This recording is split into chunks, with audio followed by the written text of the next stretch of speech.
Hi everyone, welcome to our channel Goyal's E2 invest.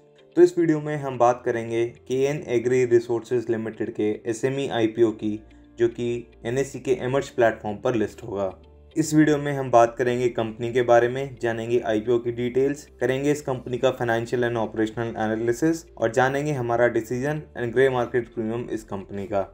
KN agri resources limited company 1987 में incorporate हुई थी और उस टाइम पे इसका नाम Itarsi oils and floors limited था। इस कंपनी का रजिस्टर्ड ऑफिस रायपुर छत्तीसगढ़ में लोकेटेड है। अगर बात करें इस कंपनी के बिजनेस की, तो ये एक एग्रो बेस्ड कंपनी है और ये primarily business of solvent extraction and oil refining and trading of various agro commodities के बिजनेस में इन्वॉल्व है। इस कंपनी के पास बहुत बड़ी रेंज है प्रोसेस्ड एंड मैन्युफैक्चर्ड प्रोडक्ट्स की, जिसमें soya de oiled cake, hipro soya meal, soya refined oil, soya crude oil, degummed oil, soya lecithin and other refined repressed oil and repressed de oiled cakes involve हैं। अपने agro commodities business के under ये company trade करती है maize, gram, pulses, sugar, soyabean और wheat etcetera में। इस company के पास 4 विंड एनर्जी पावर प्लांट भी हैं, जिनकी टोटल कैपेसिटी 4.60 मेगावाट है और ये मध्य प्रदेश, महाराष्ट्र, छत्तीसगढ़ में लोकेटेड हैं। इनका मेन फोकस कार्बन एमिशंस को रिड्यूस करना है, जिस वजह से ये रिन्यूएबल सोर्स ऑफ एनर्जी पे फोकस करते हैं। अगर इस कंपनी की स्ट्रेंथ की बात करें तो इनके पास एक वाइड रेंज ऑफ प्रोडक्ट्स है और एक consistent and standardised product quality पे बहुत ज्यादा ध्यान देते हैं। इनके पास इन हाउस मैन्युफैक्चरिंग कैपेबिलिटीज हैं और जो इनकी मैन्युफैक्चरिंग यूनिट्स हैं उनकी लोकेशन बहुत ही स्ट्रैटेजिक है। इनके पास एक well qualified and experience management team है, जिनका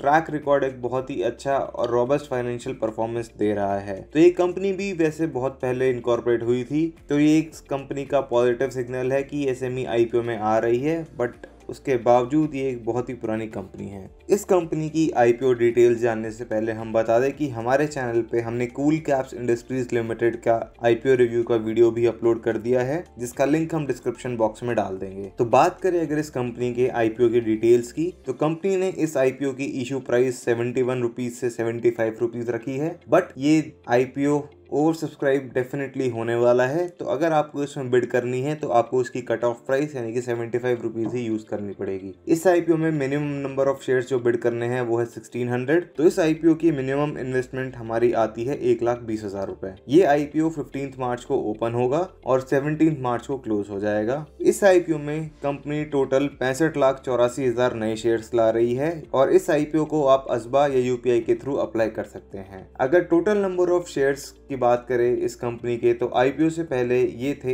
1,84,14,910 और वहीं इस आईपीओ के बाद ये शेयर्स बढ़ के होने वाले हैं 2,49,98,910। अगर बात करें इस कंपनी के शेयर होल्डिंग पैटर्न की, तो प्री आईपीओ 99.99% की होल्डिंग कंपनी के प्रमोटर्स एंड प्रमोटर्स ग्रुप के पास ही थी और वहीं पोस्ट आईपीओ शेयर होल्डिंग की बात करें तो प्रमोटर्स एंड प्रमोटर्स ग्रुप की शेयर होल्डिंग कम होकर 73.66% रहने वाली है और वहीं रिटेलर्स एंड अदर्स की शेयर होल्डिंग 26.34% हो जाएगी।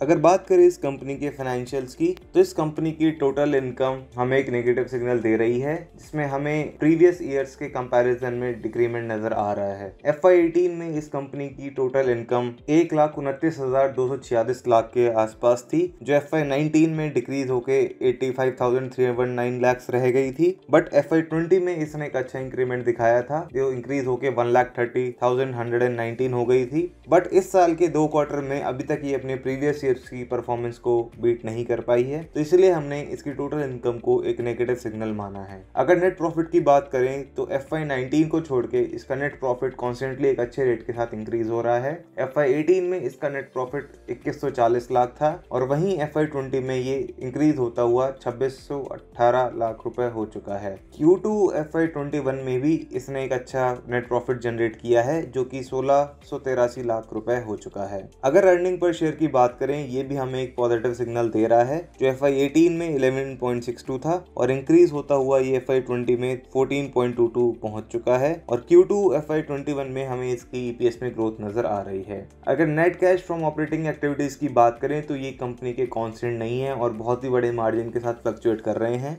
FY18 में इसका ऑपरेटिंग एक्टिविटीज से नेट कैश 5,459 लाख था, जो FY19 में डिक्रीज हो गई 3,726 लाख हो गया था और FY20 में तो ये -334 लाख था। बट FY21 के Q2 तक इसका net cash from operating activities 3103 lakh तक पहुंच चुका है। तो हमने इसे एक न्यूट्रल सिग्नल माना है क्योंकि ये हमें क्लियरली इंडिकेशन किसी भी साइड का नहीं दे रहा है। अगर टोटल बोरिंग्स की बात करें तो FY18 के बाद से कंपनी की बोरिंग्स में रिडक्शन नजर आया है। FY18 में इसकी टोटल बोरिंग 6027 लाख थी, जो FY20 में डिक्रीज होकर 2257 लाख पहुंच चुकी है और Q2 FY21 में तो ये सिर्फ 126 लाख ही रह गई है। तो टोटल बोरिंग इस कंपनी की हमें कॉन्स्टेंटली रिड्यूस होती नजर आ रही हैं और इनका लेवल भी कोई सिग्निफिकेंट नहीं है, तो टोटल बोरिंग्स को न्यूट्रल सिग्नल मान सकते हैं। पी रेशियो की बात करें तो कंपनी का पी रेशियो बहुत ही कंफर्टेबल पोजीशन पे है एंड कंपनी ने लिस्टिंग पे हमें वैल्यूएशंस पे गैप छोड़ा हुआ है लिस्टिंग गेन का। तो पी रेशियो FY18 में 6.45 था और FY20 में ये 5.27 है।